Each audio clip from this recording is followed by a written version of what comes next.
Salut à tous les amis, aujourd'hui on se retrouve sur le parking du Décathlon. Aujourd'hui les amis, on a une voiture de dingo, vraiment, regardez, je vous donne un petit indice juste ici. Je vais la débâcher, comme ça ça fait petit suspense. Oh là, la voyez un peu. Tac. Et voilà, Nissan GT-R, année du coup 2018, c'est ça? Donc de 2018, on va commencer directement par l'extérieur, c'est parti. Pour l'avant et l'arrière, on a des jantes en vin, disque ventilé percé en acier du coup. Apparemment ça mord bien. À l'arrière, étrier, c'est quoi? C'est du 4 pistons. 4 pistons à l'arrière, 6 pistons à l'avant. Ensuite, on a cette belle peinture blanc nacré. La petite griffe ici, GT-R avec les petites entrées d'air. Regardez cette gueule qu'elle a à l'avant, super agressive. Ici, des petites entrées d'air factices. Là, on a les gros phares allongés comme ça. Grosse entrée d'air, là on voit le radiateur juste là. Avec le petit tuning rajouté. On a le petit badge GT-R. Ça, c'est la lame avant d'origine. Ok, donc c'est très tuning déjà d'origine. Là, on a des petites entrées d'air sur le capot. C'est les entrées d'air du turbo? Ah, c'est les entrées d'air pour refroidir les turbos. Parce qu'il y a deux turbos sur cette voiture. Le capot un peu profilé comme ça, magnifique. Le petit aileron qui est d'origine du coup sur la voiture. La trappe à essence, parce que toi du coup tu es au 100 pour 98 là. Toujours. Ok, ça marche. Petit clignotant sur le côté. Et là, les amis, on a l'arrière hyper imposant. Regardez juste la taille des échappements. Je crois que c'est encore pire que sur la Shelby. Si vous n'avez pas vu la vidéo de la Shelby, je vous mets un petit i juste là. Mais je crois que là c'est encore plus gros. Regardez mon... Ah putain, c'est brûlé. Ça doit faire un beau petit son. J'ai hâte d'entendre ça. Oh, tuning avec le petit diffuseur en carbone. C'est du carbone véritable d'origine en plus. Donc putain, ils nous ont bien ralasse Nissan. Parce que celle-ci du coup c'est la dernière phase pour la R35. Et du coup il y a un petit pack d'origine à l'extérieur assez sympa. Avec toujours le petit tuning ici. Il n'y a aucun chrome sur la voiture, elle est du coup déchromée d'origine en fait. Là même les contours et tout est en noir. Est-ce que les vitres sont teintées d'origine? Ok, donc teinte d'origine. Bon là c'est un peu plus, mais ça c'est parce qu'on a le droit. Hop là, le petit truc pour la radio. La signature du coup des phares qui est propre à cette édition là. Cette édition là. Ok, donc la dernière. Ok, ça marche. Je vous mettrai une photo de la face d'avant pour que vous puissiez faire la différence. Si je voulais vous montrer, regardez à quel point l'avant est large. Alors je sais pas si vous pouvez vous rendre compte, mais c'est à la même largeur que les rétros presque. Alors regardez, attention, c'est très technologique. Hop là, pour ouvrir la porte, comme sur une Tesla. Quand on entre à... Oh là. Pour l'intérieur, quand on entre, ça se présente comme ça. Donc on a le beau volant full cuir noir avec des petites surpiqûres rouges partout. Tac. Ok. Petite commande électrique qui m'aide bien. Le gros logo GT-R au milieu. Petite palette en alu, des petits rappels de surpiqûres rouges un peu partout. Alors ils ont fait énormément d'efforts Nissan sur l'intérieur des nouvelles GT-R, puisque je vais vous mettre des photos de l'ancien. Regardez, comparé à celui-ci, là ils ont mis du cuir vraiment mais partout. Puis même c'est bien fini quoi, c'est bien fait. Regardez les sièges, Recaro du coup d'origine, cuir perforé, petit surpiqûres rouges. Pareil pour les portières, ils ont mis du cuir partout sur la portière. Son Bose, même jusqu'à ici, avec plein de petites commandes sur le volant. Pour le compteur du coup, alors moi j'ai une petite question pour toi. Est-ce que les 340 se prennent? Je pense que oui. Je pense aussi. Les contours du coup siglés jusqu'à 8000 tours minute. Alors le rupteur est à combien sur cette voiture? 7005 je crois. 7005 le rupteur. Et pour un moteur biturbo les amis, 7005 c'est quand même pas mal. La jauge d'essence est juste à côté température moteur, pour savoir quand est-ce que tu peux taper dedans. Sur la console centrale, on a un petit écran tactile. Oui, un petit écran tactile. Alors oui, oh là, d'accord, on a tout. Donc la température d'eau, température d'huile, pression d'huile de boîte du coup, pression turbo. Est-ce que tu sais jusqu'à combien les turbos chargent? 1.5 max et ça les prend? Ça prend 1 bar 5 d'origine. Non, d'origine non, mais moi je suis 1 bar 5.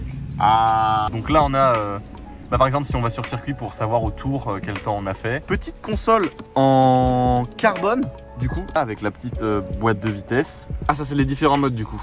Là c'est pour mettre la boîte en mode race. Voilà. Là c'est pour mettre les amortisseurs en mode race et la conduite. On a toujours, on retrouve la passion chez Nissan, un petit frein à main mécanique. Bon j'imagine qu'on ne tire pas de câble avec cette voiture. Est-ce que ça s'ouvre ici? Ouais, avec petit rangement. Alors, petite mallette là, toute simple. Et voilà, donc on a les sièges à l'arrière, pareil en cuir. Est-ce que je peux essayer de m'asseoir à l'arrière? Pour voir. Je dis essayez, oui. Essayer, oui. Ah oui, d'accord. Bon, alors, je pense que c'est celui où j'ai le moins de place. Regardez, je peux même pas lever la tête, donc bon, c'est vraiment pas fait pour avoir. C'est un 2+2, c'est pas vraiment fait pour avoir des personnes arrière, à part des petits enfants ou des choses comme ça. Mais vous le voyez, c'est assez compliqué.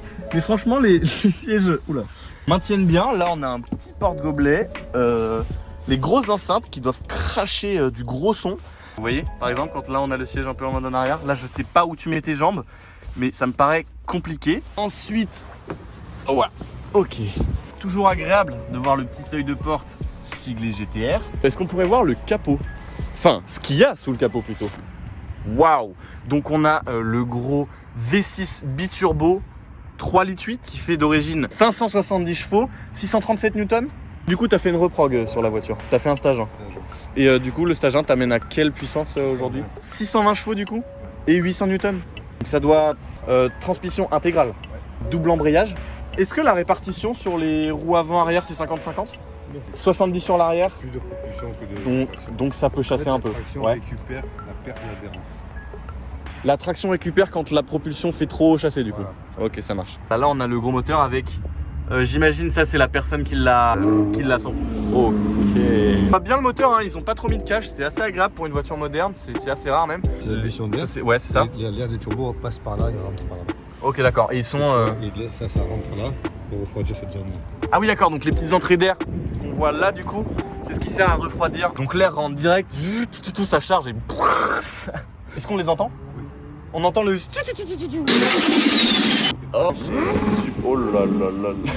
Moi j'ai une petite question. Maintenant qu'on a vu tout ça, est-ce que tu pourrais nous faire un petit démarrage, s'il te plaît?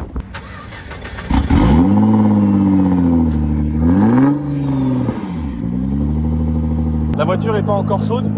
Non. Donc on va attendre avant de mettre des petits coups. Voilà. Là on entend bien le petit moulin qui tourne. Ah ouais, je veux bien voir le coffre. Tu peux... Ah, toujours la bâche. Le petit gilet en cas de tuning excessif. Franchement, il y a pas mal de place. Tu peux mettre une ou deux valises. C'est plutôt cool.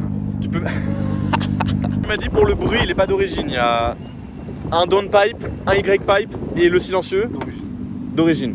Ouais, ok. Est-ce qu'on n'irait pas rouler? Allez, c'est parti. Moi, j'ai envie. J'ai hâte de voir. Donc, on se retrouve tout de suite à l'intérieur. Je vais m'asseoir.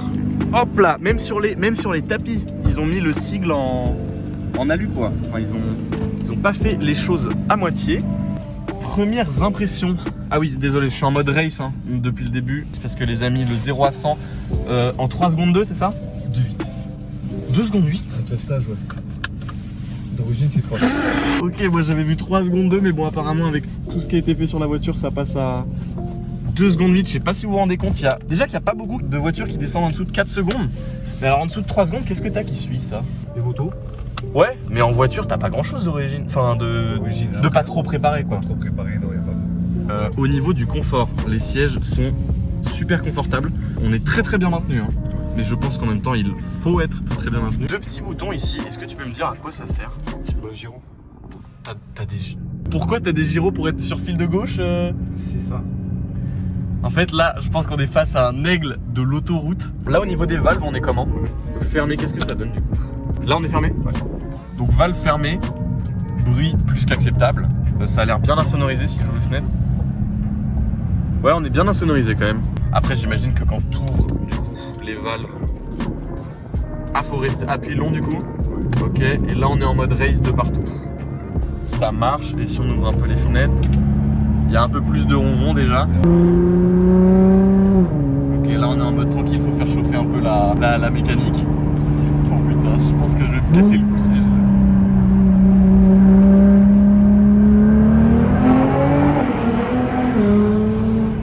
j'ai entendu le petit bruit de l'admission aussi.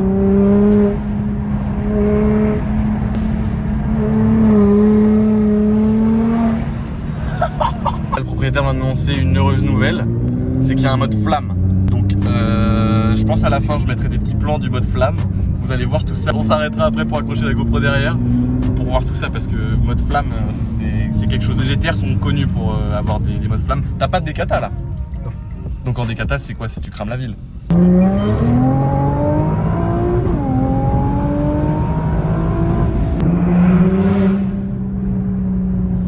Ça freine bien, hein. Oui.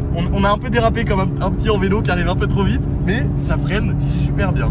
Putain, j'ai eu tellement peur. Oh là là là là.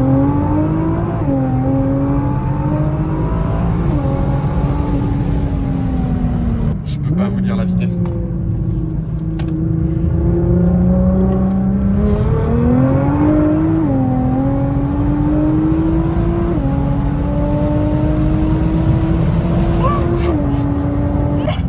Petit tunnel. Waouh. Et à ne pas mettre entre les mains de n'importe qui, hein. Je pense. Il faut avoir un peu d'expérience. Ah, faut vraiment avoir de l'expérience. Parce que du coup, toi, t'as eu quoi comme voiture avant? Toutes les M3 Toutes les M3? jusqu'à M4. Ok. Tout ce qui est Mercedes AC63. Donc, gros V8 quoi. Donc les gros V8, après de la Mustang, j'ai eu de la Mustang. j'ai 3 Audi R8. Ouais. J'ai eu de la Porsche Turbo, Porsche, ouais, j'ai pas mal de voitures. Donc- Ferrari, Lamborghini. Ah oui, Et en fait, c'est par rapport à mon métier en fait. Ok, parce que t'es quoi du coup toi? Moi, je vends des voitures. Donc d'accord, ok. T'es vendeur de voitures. Est-ce que t'importes? J'ai fait beaucoup d'importations, d'où Ouais. les grosses voitures. Ok. Du coup là les amis, vous avez vu, on est face à quelqu'un qui a déjà un bon petit palmarès. Est-ce que ça te fait encore des sensations? C'est la meilleure voiture de toute ma vie. La meilleure voiture de toute sa vie. Et c'est pas si cher que ça pour les perfs. Le rapport prix-puissance-perf est inégalable. Niveau consommation, est-ce que tu vois l'essence partir à vue d'œil? À vue d'œil, mais elle part super vite. Ça part très très vite? Très, très vite. Ok, t'es à combien de litres au 100 à peu près? Beaucoup trop. Je suis à 350 km en plein. 350 bornes en plein, c'est l'autonomie de ma Swift en éthanol. C'est pas énorme. Ça sort les lunettes de soleil, là j'ai super peur. Du coup on est en mode race. Je suis bien installé, moi je suis prêt.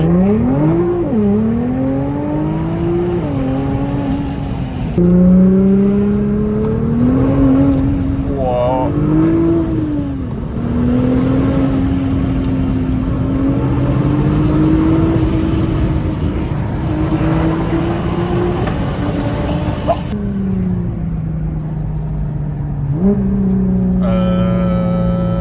Là, tu m'as satellisé là. C'est vraiment brutal. Faut la freiner quand même, ça fait presque une tonne 8. Une tonne 8, ouais, c'est ça. Une tonne 750 à vide, je crois.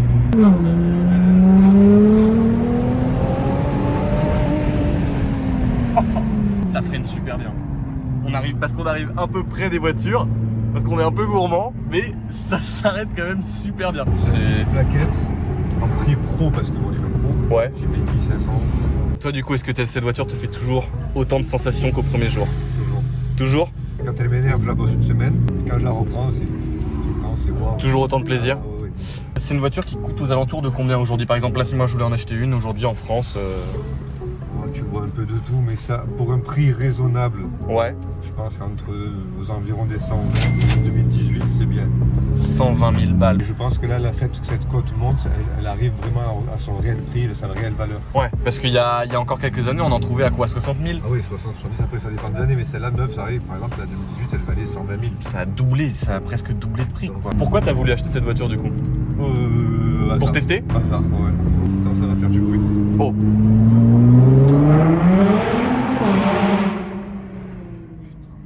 Si tu voulais changer de voiture après ça, est-ce que tu sais ce que tu prendrais ou pas? Par rapport prix-puissance, il n'y a rien qui Il y a rien, c'est sûr. Pour avoir la même chose, il faut rajouter 50 voire 60 000. Ouais. Il y aurait quoi? Tu aurais du McLaren, tu aurais du Ouais. Huracan. Ouais. Moi, ce qui me fait kiffer, c'est la LT600. Mais bon, c'est 250, 230 000 euros. On arrive là sur des prix Ouais, qui ouais, commencent c'est pas à, ça le même commence à budget. chiffrer.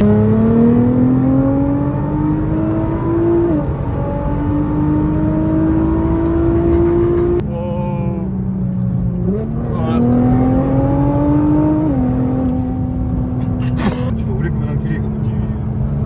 Oh, Mais je pratique pas cette conduite Non, bah non, de toute façon. juste pour faire tout montrer, mais bon, c'est pas du tout. Ah ouais, putain, tu peux te Plus secouer. dangereux qu'autre chose. Oui, c'est vraiment plus dangereux qu'autre chose. Par exemple, tu vois, par rapport à la Shelby, je sens beaucoup plus la vitesse dans celle-ci. Plus de sensations, les Japonais sont trop forts. Complètement, moi j'adore. Les Japonais sont vraiment trop forts. Ouais. Waouh. 4 accélérations, une moitié de plan. Non, pas une moitié. Non, mais je sais, j'exagère. Bon, alors là, les amis, j'ai tenté un truc. J'ai mis la caméra derrière pour faire des petits plans. J'imagine qu'elle va tomber, mais tellement vite. Mais bon, c'est pour la passion. Parce que là, ça filme. Là, ça filme. C'est un test, ça va peut-être tomber. Elle est par terre. Non. Non. Oh putain, le blagueur, j'ai super peur.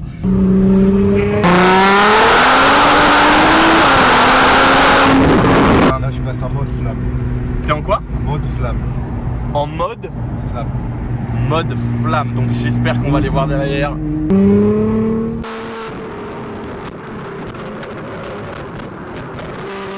On les sent d'ici.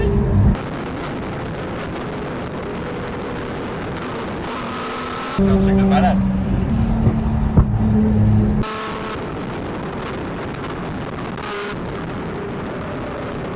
Tunnel.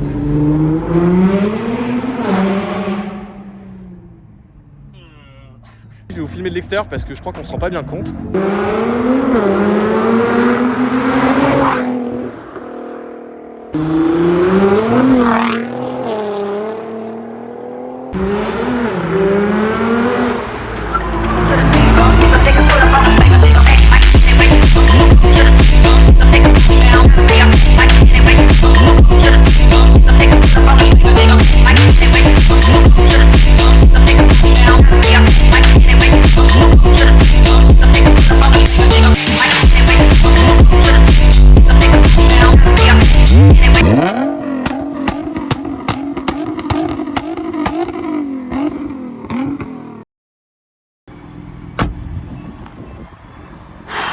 Waouh, bon écoutez, c'est la fin de cette petite vidéo sur cette magnifique GTR. Les Japonais sont dans le futur. Et merci beaucoup à toi pour l'essai. Du coup, si on veut retrouver la voiture sur Instagram, karenbike-fr. Voilà, moi je suis super heureux, je suis très content d'être monté dedans. On se retrouve dans la Swift pour la fin de cette vidéo. Vous avez vu, de plus en plus on se rapproche de la Swift. Bientôt peut-être un petit essai. Waouh, c'était énormément d'émotions. J'espère que vous avez kiffé autant que moi. N'hésitez pas à aller vous abonner sur mon Instagram pour être au courant. Je suis lessivé. Je vous souhaite une très bonne journée. Je vous fais des bisous. Bon allez.